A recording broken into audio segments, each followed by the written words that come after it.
You can imagine how happy we all were. My wife, our 3 kids, and I have found the perfect apartment to rent. My school is right down the block? Yes, it is. Mommy, can we go to the park anytime we want? Anytime we want. So you can imagine trying to answer all their questions after the landlord turned us down. What happened? Why can't we live there? Why not, Papa? What was I going to say? The landlord doesn't want families with kids in his building? We made a call to HUD and found out that being denied because we have kids is illegal. We got answers. We got help. And we got the apartment. If you think you've been discriminated against because of your familial status, race, color, religion, national origin, sex, or disability, call the HUD hotline, 1-800-669-9777, or go to hud.gov/fairhousing. File a complaint. Make something happen. Fair housing is your right. Use it. A public service message from the U.S. Department of Housing and Urban Development in partnership with the National Fair Housing Alliance.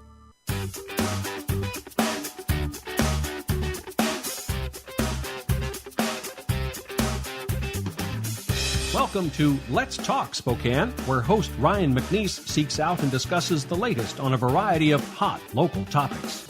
Now, here's your host, Ryan McNeese. Welcome to Let's Talk Spokane. I'm Ryan McNeese, and on the phone in Phoenix, Arizona is Amy Shively Hawk. Amy, are you there? I'm here. Hey, Ryan. Perfect. Amy, thank you so much for joining us. I know you got such a busy schedule.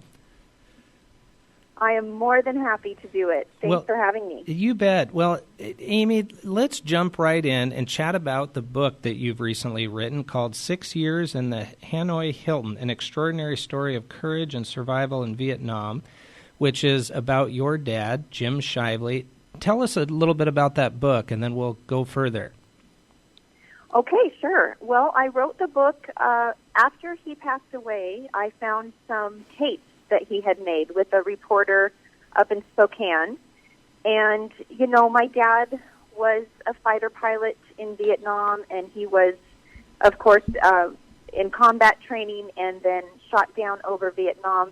So obviously I knew that he had been a prisoner of war and had heard him speak about it. But these tapes were really in-depth, and I was shocked when I heard them.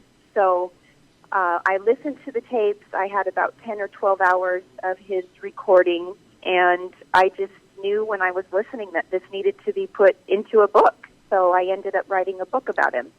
Well, as we've discussed, I've read and had the opportunity to read the book, and I've had the very fortunate opportunity that I'd met your dad probably 25 years ago because he was very gracious enough to do different speaking engagements about his experience. So when I had the chance to read this book, it is so powerful in terms of the perspective that you're able to really clarify for the reader. Tell us, as you listen to these tapes, and I think you mentioned 12 hours of tapes and your dad's voice retelling the story, how did you go about putting it into book form? I just treated it like a job. I knew it was something that was going to require a lot of commitment. So I got my kids off to school in the morning and put on my headphones and listened and wrote. And I really just tried to, connect with him through the tape. It was obviously very emotional because I would imagine. I was, listening to his voice and then also the things that he was sharing about being a prisoner. So it was an emotional experience, but it was kind of cathartic too. And honestly, he had always wanted to write a book. So I felt like I was writing the book that he didn't get a chance to write before he died. Well, you're really furthering that goal that he'd had for some time. Have, I think from your perspective, what fascinates me about this book is not only as his daughter in growing up with Jim, tell us how those two worlds collide, if you will, that the Jim as your dad, and you're hearing these tapes and understanding this story and the story that I've now read, such an amazing experience that he endured. I think the question that most folks would have after reading this book, questions for you, would be, what did this type of experience do to Jim as an individual, as a dad? Tell us a little bit about that. Or did you know very much about this when you were growing up? I was a kid, and so I knew that he had a prior life, but to be honest, I didn't pay that much attention. I just knew he was my dad, and I knew that he was a hero. He was treated like a hero, wherever we went, but I just knew him as my dad. He read us bedtime stories. He was extremely mild-mannered, extremely humble and wise. And I think the one thing that I would say I learned the most from growing up with him is just to keep a proper sense of perspective, because he never had a bad day. It didn't matter what happened. He would tell us, girls, if you can open up the handle on a door and walk through it freely of your own will, you are having a great day. Well, in that particular phrase, I'm glad you brought that one up, because that certainly resonated with me when I read that in the book, that you're absolutely right. When we think some of our trivial issues or challenges that come up in relation to 6 years where you can't open that door and walk out, that really resonated with me for sure. Yeah, and I think with my sisters and I, too, as we've grown into adulthood, we look back on our experience, being raised in his home, and it does help to keep you grounded when you think about, all that he went through, what we consider, a dark situation or a trial. When you look at it from the perspective that my dad would have, it shines a different light on the whole circumstance. Well, and I thought another interesting story that you tell in the book is, and I think it was yourself and your sisters were up skiing, I believe, at Mount Spokane, and potentially, I think you dropped the keys off the chairlift. But that particular story was powerful to me, because what you'd indicated is, you'd call and said, hey, look, we've just dropped the keys into the snow. And without any comment, he drove up, took care of it, made the situation work without any further comment. I think that's just yet another example of these smaller issues didn't affect him. Yeah, that's exactly how he was. Honestly, Ryan, he was so grateful. I mean, he almost died several times over there and should have died. It's a miracle that he's alive. So he just considered every day as a miracle, and honestly, nothing really fazed him. And he had 4 daughters, so we put him through a lot of trauma. Well, I have one daughter, so I understand that. I have a 12-year-old. So you can imagine, and there's more to come. Amy, for our listeners, because your dad and Jim is such a hero nationally, but locally, tell us a little bit about his background, because he went to West Valley High School, so his local roots are going to be important for our listeners to hear. Give us a little bit of background in the trajectory of this story from West Valley through the Air Force Academy, and give our listeners a bit of a chronology of events here. Sure. He moved to the Dishman area when he was 5 years old, so I share some of his memories of growing up in Spokane and going to West Valley High School, which is where he met my mom initially, and they had a romance. And then his parents were really keen on him going to the United States Air Force. He wasn't as keen on it, but they convinced him to go, and it ended up really setting the course for the rest of his life, because from there, he excelled, and he went to flight training and discovered that was his passion. He just absolutely loved flying, went to combat training, ended up being an elite fighter pilot, and then was sent over to Southeast Asia to fight and to fly in 1966. And I don't know, do you want me to keep going from there? Absolutely. Okay. So he was 24 years old, flying missions over North Vietnam, and he was set to do 100 missions. And on his 69th mission, a surface-to-air missile hit the back of his plane, and it exploded the back. I think at that part of the story, again, I think the way you created the visualization for the reader was really impressive, because at that point, I know the comment your dad was saying is, first of all, his stomach turned over, that I've been hit, and potentially inevitably going down. But he thought, at first it sounded like, that he thought I could get back to base, and then realized not going to happen. Right. And you have to put yourself in the place of a 24-year-old Right. hotshot. You know, he really never thought he would get shot down, even though a lot of his buddies had already been shot down. He just kind of had that sense. He really was an awesome pilot, and he just didn't think it would happen to him, of course. And so when it did, I talk about in the book, too, that there was a split second there where he thought maybe he would be better off to just go down with the plane. Right. But he ended up ejecting and parachuting out, and then he landed in a rice paddy north of Hanoi.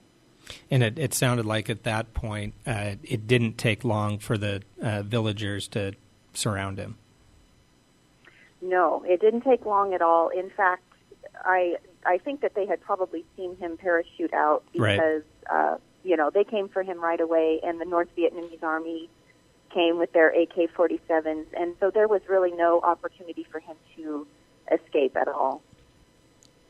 Well, and at that point, it sounded like really what the goal was for the enemy at that point was to really kind of parade him around and make it known that they've made this capture of this American soldier, this American pilot. Yeah, and that's exactly what they did. They stripped and beat him and, just dehumanized him, basically, paraded him around, and then threw him into the Hanoi Hilton, where he was severely punished and tortured off and on and starved for 6 years. Well, and this is where the psychology of the story is incredible, and I'd encourage anybody that's listening to have the opportunity to read this, because the psychology of what he went through from that point forward, well, not only his education at the Air Force Academy, but once he was captured, the psychological warfare that the enemy was putting him as well as his fellow prisoners under was substantial. And I thought you walked the reader through that very intricately and did a great job of really having you present almost in the cell with him, understanding what he was going through. Thank you. I had his own words to take the book from, to take the story from, and that is exactly what they did. They, I talk about the softening process, which is where they starve you and don't give you any water for days on end. Of course, he was feverish. He was injured upon ejection, and so he developed infections right away because his injuries were left untreated. And so they did. They just applied whatever they could to get him to speak, and he was a very, very strong resistor, which only landed him, more torture and some time in solitary where he almost died. Well, and yet you make that very clear in the book that his training would lead him to be a resistor as well as his fellow prisoners, and he did a great job of resisting, but that very fact just brought additional psychological and physical abuse. Yeah, exactly. And, of course, he knew, what he could say and what he couldn't say, and he really wasn't going to have any information to share anyway. Sure. He had already been shot down, but they just wanted an excuse to dehumanize him, and that's what they did with the prisoners over there. And that's really why I wanted to write the book, because I wanted people to understand what our men went through. I wanted the next generation to have a grasp on what happened and what these guys went through. If he would have been willing to renounce his country, they would have let him go, no problem. But he wasn't. Well, it's such a good example of freedom's not free, right? Yes, exactly. And really, I wrote it with my son in mind, with my children in mind when I was writing it, because I wanted them to really grasp that, freedom in this country doesn't come free, and there really are true heroes that have paid an enormous price for the liberty that we enjoy today. Amy, let's take a short break and come right back, because I want to talk about more about his time in prison, actually in several different prison environments, because they moved him around quite a bit. So I want to discuss more about that as soon as we come back from a break. Thank you, Amy. Sure.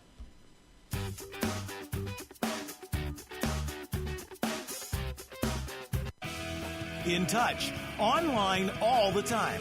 SpokaneTalksOnline.com. Did you know that 1 out of every 3 jobs in Washington state is trade-related? From aerospace to apples, we're home to some of the world's top exports, and our ports, waterways, and rails are vital to providing good family wage jobs and creating a strong economy in every corner of our state. To remain a global trade leader, we need to keep attracting private investments that enhance our infrastructure. To that, it supports our ports and trade activities. We also need to foster a regulatory environment that provides certainty for investors looking to grow here. Keep Washington Competitive, a coalition of business, labor, agriculture, and trade groups, believes that consistent, reliable regulatory timelines are one of the best ways to grow our economy and keep jobs here at home. Keep Washington Competitive encourages lawmakers and agency regulators to work with business and labor leaders on policies that provide certainty for investors. To learn more, visit keepwashingtoncompetitive.com. Snoring can disrupt marriages and cause serious health problems. Call Sleep Better Northwest first, the experts in dental sleep medicine. Their medically approved, custom-fit oral appliances will have both you and your partner sleeping better and being more productive throughout your day. Don't wait. Snoring and sleep apnea can signal potential strokes or heart attacks. For more information, visit needbettersleepnow.com and download our health guide today. Sleep Better Northwest, the experts in dental sleep medicine. Saving for big goals can be intimidating, but small steps over time can really add up. If you create a basic safety net, start early, take advantage of an offered match, and prepare for the long haul, it can be done. Read or watch more about these basic tips of saving for the future at stcumoney.org.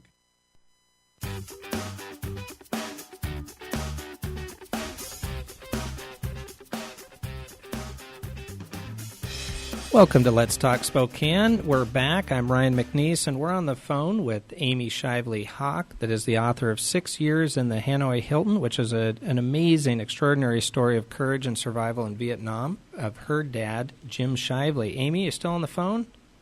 I'm still here. Amy, thank you so much. Right before the break, we were really just getting into the psychology of the environment in which your dad endured in the 6 years as a POW in Vietnam. One thing I noticed in the chronology of the book is that it seemed like the North Vietnamese would alternate almost putting the prisoners through unbelievable psychological and physical torture, but then almost back off to a certain extent for certain reasons, and then come right back to the torture at a later date. Tell us a little bit about the trajectory of his time as a prisoner and how that was changed up by the enemy. Right. Well, and it really did make for a roller coaster ride for those prisoners, because what they would do is they would, torture and starve and dehumanize them. But then you're right, they would back off from that and start kind of wooing them, because what they were after was for them to make tapes. They wanted the prisoners to make kind of audio, even visual, that they could send out to the rest of the world that would show how well the North Vietnamese was treating their prisoners, because they wanted to put on a good face for the rest of the world. And also they were wanting to invite the prisoners, they would say, if you just renounce your own country, we will let you go. And of course they wouldn't, but it was a psychological warfare that they had to overcome. For my dad himself, once he kind of caught on to what they were doing, he just firmly told them, no, I won't renounce my country. If you send me back, I will tell them the truth about the torture. And once he, made that firm statement, of course he was punished for it, but at least they stopped trying to woo him in that process. Well, and you make a good point there that I can't remember the gentleman's name, but strategically it sounded like the POWs got together, and there was a gentleman that essentially had aggregated an unbelievable amount of information to essentially purposefully be released and bring that information back to the United States. What was it, 250 names, Social Security numbers, addresses? Tell us a little bit about that particular gentleman. Yes, there was one guy in the camp named Doug Hegdahl. He was a Navy man who had been captured when he actually fell off of his ship. Yeah, Bay of Tonkin, I believe. Yes, yeah, that's right. They had the impression that he was not very smart and that he was mentally disabled. And so he went along with that. And because they had this impression of him, and he was very young. He was only, I think, 19 years old, a country farm boy. So he kind of played up this bumbling idiot-type persona. So they would let him wander around the camp because they didn't consider him to be any threat. Well, what he was doing is he was making contact with the other prisoners, getting all their information. And then when they did end up releasing him, he came back to the United States with this information about the prisoners, which was invaluable because you have to remember that many wives and moms and families didn't know if their men were in the camp or if they had died. So for him to bring back who had been captured and to bring back these names was strategic and just invaluable. Well, and tell me on that note, I know your grandma, Jim's mom, was instrumental in traveling all over the world to bring further attention to the POWs and their plight. At what point did she believe or know with any type of certainty that her son, Jim, was still alive? There was one point when he sent a letter back to her that actually made it back to her, but she could tell that he had been forced to write it because it wasn't his terminology. It wasn't things he would normally say. His tone. And he said things in the letter like, oh, I'm being treated great, and they're giving me lemonade, and, all this stuff that she knew wasn't true. But at least by the letter, she knew he was alive. Well, that part was so important to me, that you had people back in the United States, and in this case, his mom, traveling all over the world to try to bring attention to how these POWs are being treated in regards to the Geneva Convention regulations, and ultimately had success in their release 6 years later, I mean, as a collective event. Let's talk a little bit about the loyalty, if you will, that I think you weaved through the entire story very well, whether it be talking about Senator John McCain or some of the other prisoners that were very, very close to your dad, not only during the 6 years of their capture and their imprisonment, but really became lifelong inseparable souls, essentially. Tell us a little bit about how those loyalties were created and how that was communicated to you about his experience while imprisoned. They really did, and that was actually communicated to me more through the senator. I was able to interview him. He was in the same camp with my dad, and when I decided to do the book, I interviewed him, and he was really gracious to write the foreword for the book. He was a big fan of Jim Shively, and he's the one that really told me that is what they clung to, was their brotherhood, their camaraderie, especially for him, I think, because he spent so much time in solitary that he was so limited on being able to communicate that when he could tap through the walls or he could get some communication, it's really what kept him going. And I remember my dad talking about that a lot too. These prisoners became like brothers. I mean, they were together 24/7 in these tiny cells and knew, of course, everything about each other. They had shared experiences, of course, nobody else in the world could possibly grasp. And they tried to get together once a year or whenever they could. They have POW reunions all the time, and my dad really looked forward to those because they became like brothers to him. Well, and I think you commented in the book, I mean, those are folks that get you. I think that's the word or phrase you use, that that your dad used, the word that these people got you, they understood you, they'd been through the worst together. Exactly, yeah. They could understand the situation. And that's why I think this book is so important to Ryan, for families of veterans. Right. I've had so many people tell me since the book came out that they've gained a deeper understanding about their family member who served in a war, because a lot of times when our military come back, they don't want to talk about it. And they've changed, but, it's hard to help them because they don't they don't want to articulate, or they can't articulate some of the things they've gone through. And this book has really helped people to understand their veteran better. I think that component of this book is what many pieces were just wonderful, but that piece for sure, I think you've accomplished that. With your dad specifically, there's this real understanding of how this experience shaped his life, and his life as a long-term attorney, U.S. attorney, and really as a dad. I think that's the part that really resonated for me is what this experience did to create the man, and the man that he was. Yes. It's just amazing, and as we've said throughout this discussion, the perspective for anybody that gets the opportunity to read this, to understand what the human heart, the human mind can endure. I don't know if there's something that would be harder to endure what you're describing in this book. I don't either. It was so brutal and so shocking, but I do want and hope that it's conveyed in the book.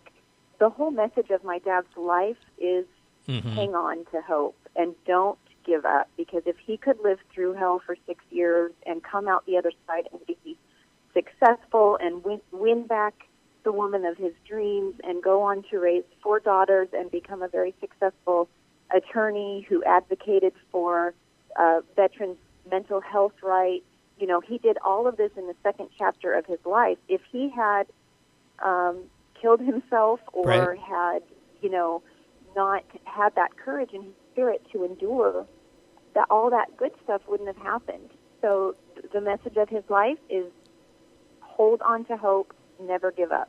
Well, Amy, I certainly appreciate what you've written here. Your dad would certainly appreciate what you've done here to honor him, and I think that this is literally the ultimate definition of success, which is the life he's exemplified here. And I certainly appreciate your time today.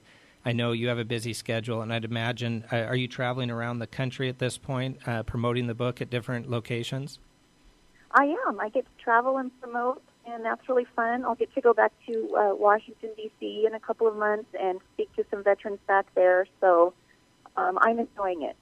Well, I'm honored to have you on the phone. This story has certainly resonated with me, and I look forward to chatting with you more in the future and seeing where this book and the story about your dad takes you and takes this story. I certainly foresee this being a movie. This would be a great film. I think it would, honestly. It would be like, Top Gun meets Unbroken or something like that. Well, Amy, thank you so much. Congratulations. Thank you so much, Ryan. I appreciate your time. Take care. Bye-bye.